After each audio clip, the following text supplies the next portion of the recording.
Limp Bizkit's Fred Durst has filed a $200 million lawsuit against their record label Universal. The band have sold over 40 million records worldwide, yet claim they've never received a single royalty payment. In today's episode, we want to take a look at what the lawsuit's about, how a band can sell 40 million records and not recoup their costs. And actually, in the last few days, Universal has filed for a dismissal of this in court.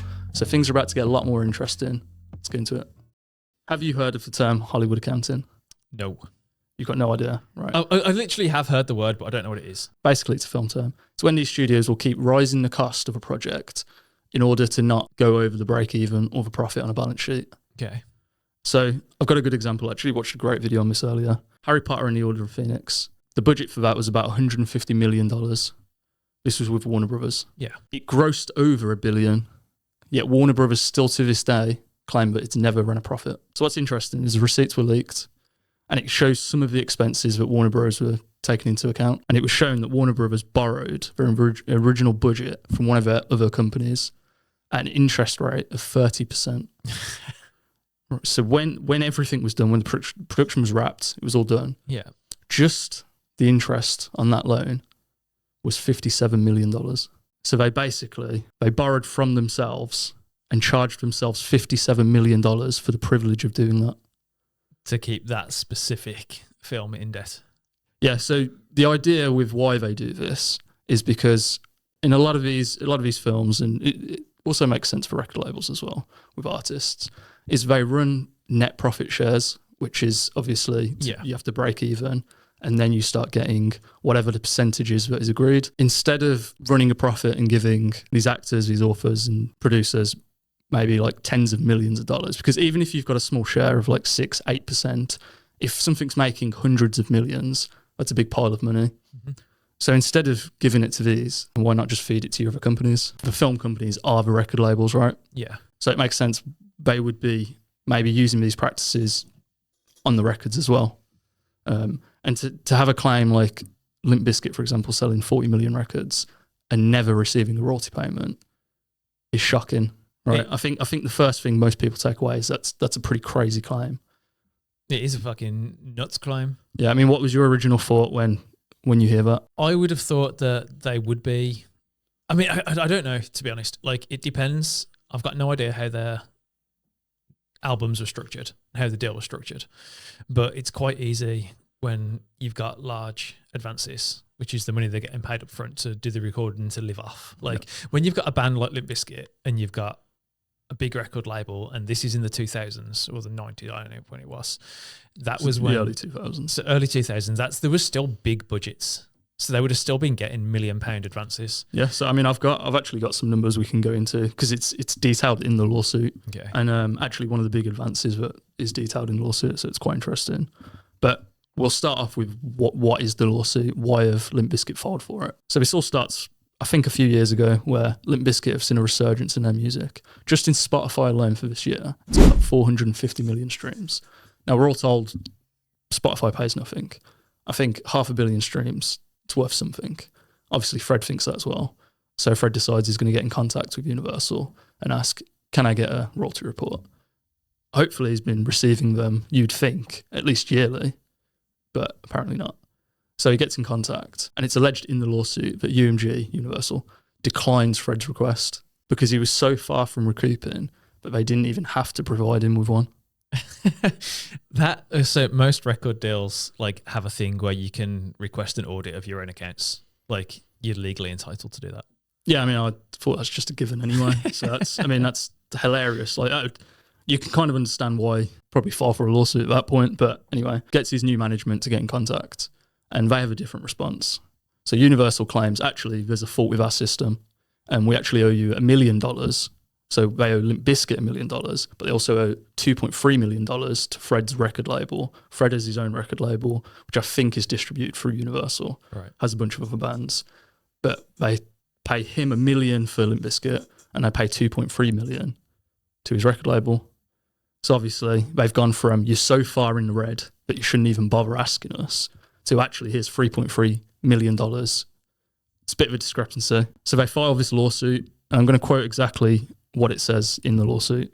But the band alleges that Universal has designed a fraudulent system deliberately designed to conceal artist royalties so it can pocket profits. I think ultimately the band's not even looking for the $200 million.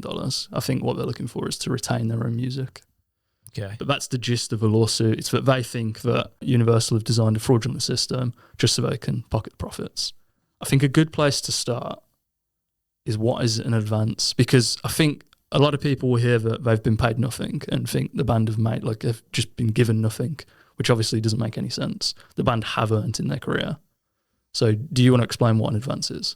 Yeah, I can do that. So an advance is the money that the record label gives you up front. And depending on the level of band and the level of the deal, it might be enough money to just pay for an album. It might be enough money to pay for an album and to live on it, or various other things as well. So I think let's start by talking in the context of, and this is where I think it's easy for bands to not recoup, even at their level. And it's easy for a label that size to keep them in debt. So say the band gets £1 million or $1 million advance, which wouldn't have been unusual. So at that, it's different now, but at that time, an average deal would have been 90-10. So the label would have got 90%. Yep. Like a good deal at that time would have been 80-20, with the band only getting 20%. So the band, let's assume it's 10% because it's an easy number to work with, and apparently had a crap deal, so it's probably closer to the 10. So the band gets $1 million. They use that to live and to record the album. The album gets released. That album, let's say it sells $1 million worth of sales. So the $1 million comes in. That doesn't mean that the albums break even. What happens is the record label takes their 90%, 900,000.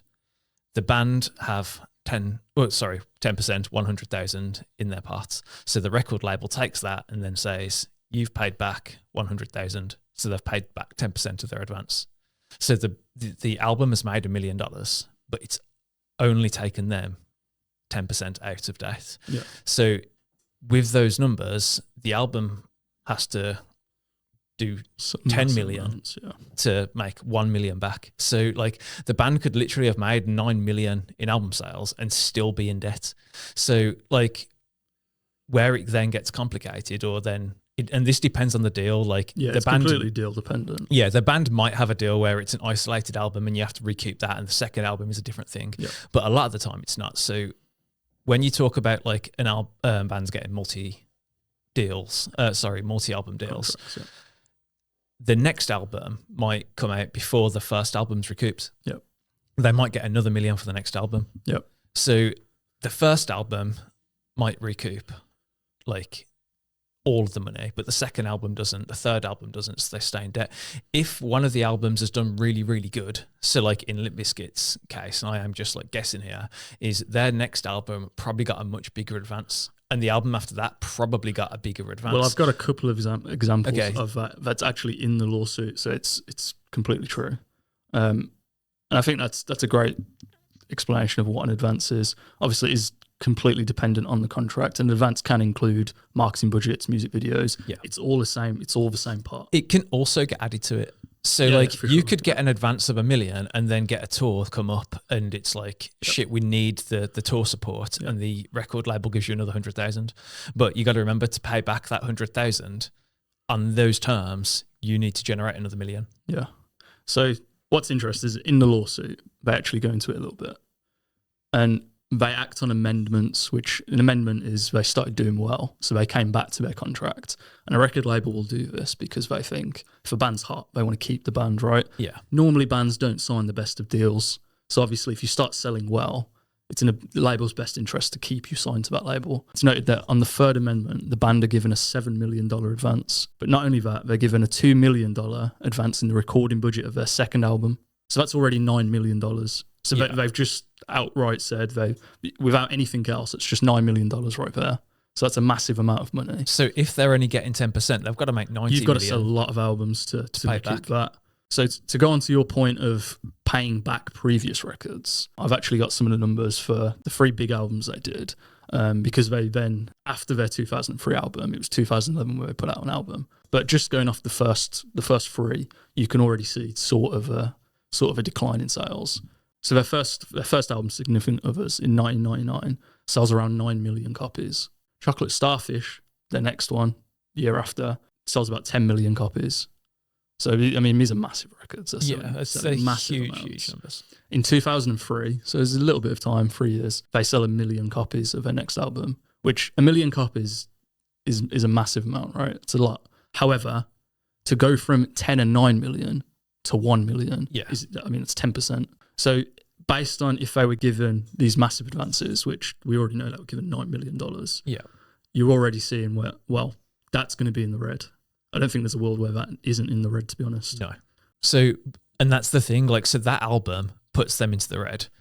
It almost doesn't matter then how much the previous albums sell because they can't pay back that third album. Yeah, exactly. But you can kind of see why the band would still be in the red and how the label is claiming that they're so far from recouped. Obviously, that doesn't make much sense because then they came back and said, actually, we owe you $1 million. So UMG have motioned for a dismissal of the case. They're claiming it's based on a fallacy and that Limp Bizkit's management had contacted them a year prior and that he had failed to set up a vendor account with UMG so that they never received the royalties or the royalty reports. This doesn't make much sense to me considering that Fred has already been given $1 million, right? He's already been given $2.3 million. They've already said that it's an error on their side and also told him that he was so far in the red that they're just not going to even bother responding to him, which is classic. I'm going to quote what UMG have actually said in the lawsuit just so that we get it completely right. In other words, plaintiff's entire narrative that UMG tried to conceal royalties is a fiction. Mr. Tarr's statement to UMG regarding the sale/assignment was apparently an error, which he realised some 15 months later when he re-again communicated with UMG's royalties department, and plaintiffs concede thereafter receiving millions of dollars in payments from UMG. So UMG's response, I think, I'm not entirely sure, because none of it makes much sense, but UMG's response is that this actually falls onto their management's fault for not messaging for a year and a half, and maybe that the manager, I think what they're trying to say is the manager should have replied within that time, didn't, which has caused all of this. But then that goes against UMG claiming that there was an error on their side and then actually paying out millions of dollars. The way I imagine it is Universal is a big tower block full of people, and then across the street is the same tower block just full of their lawyers. Yeah, that's pretty much what it is. Like I imagine, this company does 11 billion in profits a year, or generates 11 billion in profits. I imagine they've got whole buildings full of lawyers working on this they'll stuff. have the top. Some of the top in the world. They'll have hundreds of them, and their jobs will be designed to stop other people getting paid. This is where it was interesting. There's a lot of people thought that UMG would probably just settle this outside of court, maybe just give them something. But instead, they've actually motioned to dismiss it, which means the ball's back in Limp Bizkit's court. So they will have to decide if they want to go further. And I don't think this will personally happen. But if Limp Bizkit was to win, wouldn't every artist on that label want to audit it? Yeah, everyone would want an audit, and everyone would want to. Universal has hundreds of artists signed, if not thousands, probably hundreds, but also has some of the biggest artists in the world. Surely you'd think, well, if they're withholding millions from them, and not only just on the basis that they're saying it, but on the fact that he's actually been already given millions of dollars just from saying that's wrong. I don't know where this goes. I think either way, even just being able to get that original amount of money, if I'm an artist on Universal and I'm looking at it going, I think I'm doing a lot better than the money says, I'd probably question them. Yeah. I guess the big thing here is the revival, because he probably spent 10 years thinking there's no money coming in because we don't really get any streams and we don't sell anything. So he didn't question it. And now he's got this big resurgence and revival. He's going, shit, actually, all this new money should be coming to me. Yeah, and I guess that's what's highlighted. The band have doubled in Spotify followers over the last 6 years. They've gone from 3 to 6 million. So there's obviously new listeners coming in. Yeah. Bands like Slipknot have also said they've never received a penny from their record sales. So this isn't a one-off case, and I think it follows the same as the film industry, where it's quite an easy way, I think, for these massive companies to just feed into their other companies, and instead of paying these artists $10 million, $20 million, just pay themselves.